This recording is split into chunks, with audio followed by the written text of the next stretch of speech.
নমস্কাৰ সকলোকে স্বাগতম জনাইছোঁ মোৰ ইউটিউব চেনেলৰ অন্য এটা ভিডিঅ'লৈ আৰু আশা কৰোঁ সকলো ভালে আছে।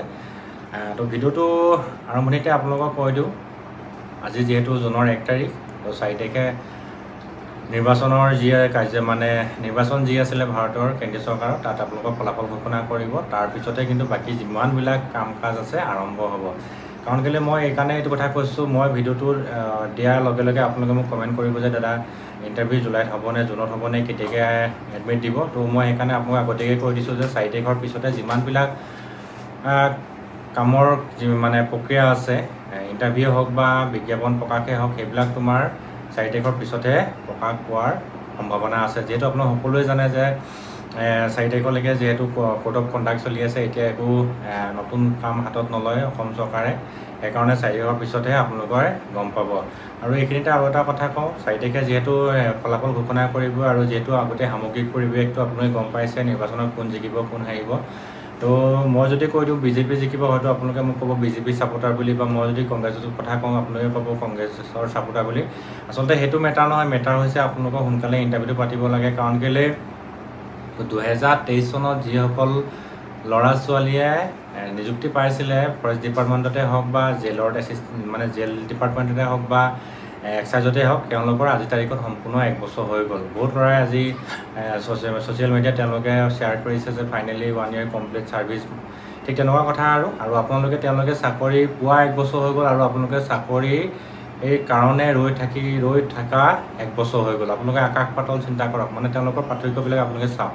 যিসকলে চাকৰি পালে তেওঁলোকে চেলিব্ৰেট কৰিছে, তেওঁলোকৰ 1 বছৰ চাকৰি হ'ল, আৰু আপোনালোকে দুখ কৰিছে যে আমি চাকৰি আজিলৈকে পোৱাই নাই, অৰ্থাৎ আমি ইণ্টাৰভিউৰ কাৰণে কান্দি আছোঁ।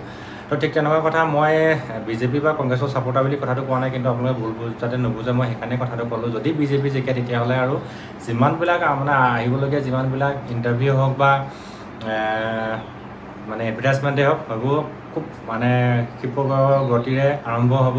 সেইকাৰণে আপোনালোকে প্ৰস্তুত থাকক। কিন্তু এতিয়া মই আগত কৈছিলোঁ মে' মাহত হয়তো চাগে আপোনালোকৰ নটিফিকেশ্যন কিবা আহিব পোষ্ট ইনকেজৰ ওপৰতে বা কিবা কিবি আৰু, কিন্তু এতিয়ালৈকে একো নাহিলে। কিন্তু জুনৰ অহাটো একেবাৰে ফাইনেল, আপোনালোকে নিশ্চিত থাকক। তাৰ আগতে মই আৰু এটা কথা কওঁ, জুনৰ 15 তাৰিখে যিহেতু মাননীয় মুখ্যমন্ত্ৰী মহোদয় দেৰগাঁৱলৈ আহিব, তাতো আপোনালোকে কিবা নহয় কিবা এটা আপডেট পাব, সেইটো অভাৰ চিয়'ৰ, আপোনালোকে নিশ্চিত থাকক।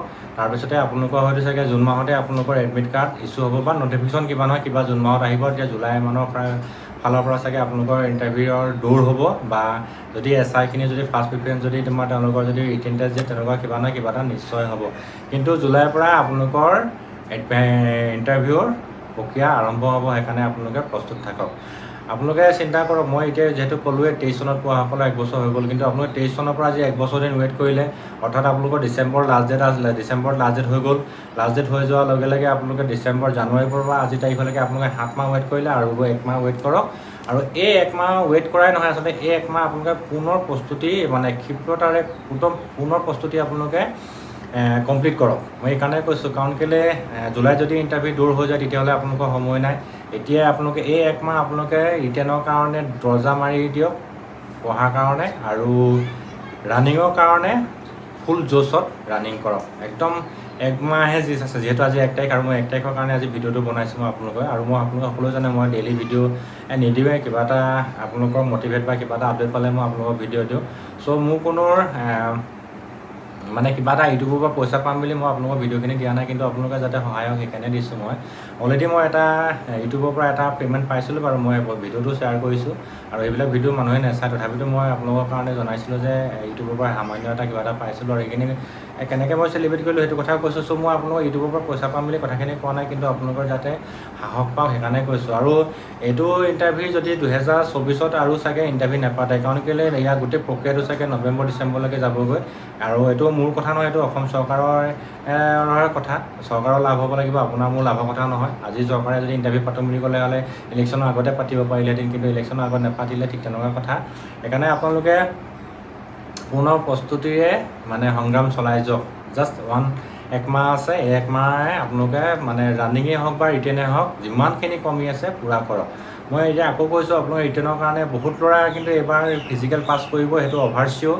দৌৰত কোনো ফেইলৰ কথাই নাহে, কিন্তু মাৰ্কছত অলপ কম বেছি হ'ব, কিন্তু বেছিভাগ ল'ৰাই ৰানিঙত মাৰ্ক তুলিবলৈ ৰেডি হৈ আছে, কাৰণ তেওঁলোকে 1 বছৰ দিন প্ৰেক্টিছ কৰি আছে। মই বিভিন্ন ধৰণৰ ভিডিঅ' দেখিছোঁ, বা মোৰ লগতো বহুতখিনি ভিডিঅ' শ্বেয়াৰ কৰে তেওঁলোকে। তো তো আৰু কথা এটা কওঁ, আপোনালোকে কিন্তু বহুতবাৰ ৰিটেনত মাৰ খাই যায়। তো ৰিটেনত মাৰ খাই যোৱাৰ কাৰণে তেওঁলোকে এতিয়া আপোনালোকে ৰিটেনত যদি কমি আছে নহয়, এতিয়া আপোনালোকে ক্লিয়াৰ কৰি লওক। তাৰপিছতে আৰু এটা কথা কওঁ, আপোনালোকে যিসকলে চাকৰি পালে তেওঁলোকৰতো কথা সুকীয়াই। তেওঁলোকে আজি 12 মাহ দৰমহা পালে, 12 মাহ দৰমহা পাই তেওঁলোকে যথেষ্টখিনি ইটো সিটো কৰিলে। ক'ত কি নাই কি কৰিছে ময়ো আগত ভিডিঅ' কৈছোঁ, আপোনালোকে সেইখিনি ডাঙৰ কথা নহয়। কিন্তু আপোনালোকে যাতে এই বছৰটোত যাতে আপোনালোকে চাকৰিটো পাওক, সেইটোহে মই আপোনালোকৰ কাৰণে কামনা কৰিছোঁ। কাৰণ কেলৈ পোৱাখিনি পাই গ'ল, দুদিন আগত কিছু হৈ যায়, কেতিয়াবা দুদিন পিছত হৈ যায়। ময়ো আগত ভিডিঅ'ত কৈছিলোঁ, মোৰ লগৰজনে 2005 ইণ্ডিয়ান আৰ্মি পালে আৰু মই 2011 চনতে মই চাকৰি পাইছোঁ। তেখেতে 2005তেই চাকৰি পালে। তেতিয়াহ'লে 5ৰ পৰা 6 বছৰ পিছতহে মই চাকৰি পাইছোঁ। ঠিক তেনেকুৱা কথা আছে। আৰু মোৰ আৰু এটা লগৰ আছিলে, 2010 পাইছে, মই 11 পাইছোঁ। কিন্তু মোৰ লগৰটোৱে 2010 পাইছে যদিও সি 5 বছৰ ৱেইট কৰিছে, মই 6 বছৰ ৱেইট কৰিছোঁ। ঠিক তেনেকুৱা কথা আছে। কাৰোবাৰ আগতীয়াকৈ হৈ যায় আৰু কাৰোবাৰ পিছতীয়াকৈ হৈ যায়, এইটো স্বাভাৱিক কথা। সময়ে সদায় সকলোকে সুবিধা নিদিয়ে, সুযোগ নিদিয়ে। কেতিয়াবা আপোনালোকক সুযোগ দিব, আপোনালোকে সুযোগটো ল'ব লাগিব। কিন্তু আপোনালোকক মই এইটো কথা কওঁ, আপোনালোকে সুযোগটো হেৰুৱাব নিবিচাৰিব। আজি আপোনালোকে সুযোগ পাইছে, সেই সুযোগটো সম্পূৰ্ণ লওক। 2024ত মই কৈছোঁ, 2024ত আৰু পুলিচৰ বা যিমানখিনি তোমাৰ ডিফেন্স লাইন আছে আৰু নুখুলিব পাৰে। হয়তো ফৰেষ্ট ডিপাৰ্টমেণ্টটো আহিব বুলি অলৰেডি কৈছোঁ, কিন্তু আহিব পাৰে। তথাপিতো পুলিচৰ যিহেতু বহুতৰ সপোন থাকে, পুলিচৰ কথাটোৱে কৈছোঁ। পুলিচৰ জেগাত আপোনালোকৰ 2024তে আহিব আৰু আশা নাই। 2023ততো পুলিচৰ একেবাৰে নল'লে। এইবাৰ আপোনালোকৰ গল্ডেন চান্স, যাৰ যাৰ সপোন আছে অসম আৰক্ষীত যোগদান কৰা। তো এই গল্ডেন চান্স হেৰাব নিবিচাৰিব। আছাম কামাণ্ডোই হওক, SI হওক বা তোমাৰ কনষ্টেবল ABUB যিমানে যি নহওক, খালি আপোনালোকে চৰকাৰী চাকৰি এটা লৈ লওক। আৰু সময় ৰৈ নাথাকে। আৰু 2026 চনত যিহেতু বিধানসভা নিৰ্বাচন আছে, তাত আকৌ কাৰ চৰকাৰ আহে সেইটো ক'ব পৰা নাযায়। তেতিয়াহ'লে আকৌ 1 বছৰ দিন লাগি যাব তোমাৰ নতুন নিযুক্তি প্ৰক্ৰিয়া আৰম্ভ কৰাৰ কাৰণে চাগে। সেইকাৰণে আপোনালোকৰ এটা সুবৰ্ণ সুযোগ, এই সুযোগটো আপোনালোকে হেৰুৱাবলৈ নিবিচাৰিব। আৰু বহুত ল'ৰাই মোক কয়, দাদা নতুন এপ্লাই কেতিয়াকৈ হ'ব? যিহেতু বহুত ল'ৰাই হায়াৰ ছেকেণ্ডেৰী পাছ কৰিলে, কিছুমানে যোৱাবাৰ অসম আৰক্ষীত এপ্লাই কৰিব নোৱাৰিলে। তো তেওঁলোকক কওঁ মই, আপোনালোকে মানে চিন্তা নকৰিব। আৰু ইয়াৰ পিছতে ফৰেষ্ট ডিপাৰ্টমেণ্ট আহিব, ফৰেষ্ট ডিপাৰ্টমেণ্টত আপোনালোকে এপ্লাই কৰিব। ফৰেষ্ট ডিপাৰ্টমেণ্টৰ অহাটো চিয়'ৰ আৰু আহিবই। একো নাহিলেও APFৰ পোষ্টে আহিব, মই আপোনালোকক কৈছোঁ। ত' আপোনালোকে নেক্সট যিখিনি ল'ৰাই প্ৰিপেয়াৰ কৰি আছে, তেওঁলোকে APFৰ কাৰণে প্ৰিপেয়াৰ কৰক। APF আহিবই, অভাৰ চিয়'ৰ, কোনো কথাই নাই। এইটো মই গেৰাণ্টি দিব পাৰোঁ, এইটো গেৰাণ্টি দি কৈছোঁ।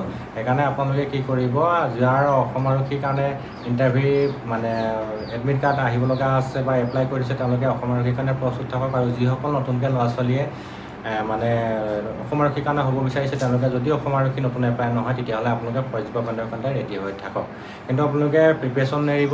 আৰু এইখিনিতে এটা কথা কওঁ, শেষত ভিডিঅ'টো যথেষ্টখিনি দীঘলীয়া হৈ গ'লে চাবলৈ অসুবিধা হয়, বহুতে নাচায়। সেইকাৰণে মই থুলমূলকৈ এটা কথা কওঁ, আপোনালোকে খালি নিজে ফিজিকেলটো ধুনীয়াকৈ মানে ৰাখিব। আৰু যদি কিছুমান ল'ৰাই মানে কি হয়, হায়াৰ ছেকেণ্ডেৰী পাছ কৰাৰ লগে লগে বহুতে টেটু চেটু বনাই মেলি কিবা কিবি কৰি দিয়ে। তো সেইবিলাক আপোনালোকে নকৰিব। যদি আপোনালোকে ডিফেন্স লাইনত যাম বুলি ভাবিছে, তেতিয়াহ'লে সেইবিলাক ধুনীয়াই আপোনালোকে ফিজিকেলটো ধুনীয়াকৈ ৰাখিব, এক্সাৰচাইজবিলাক কৰক।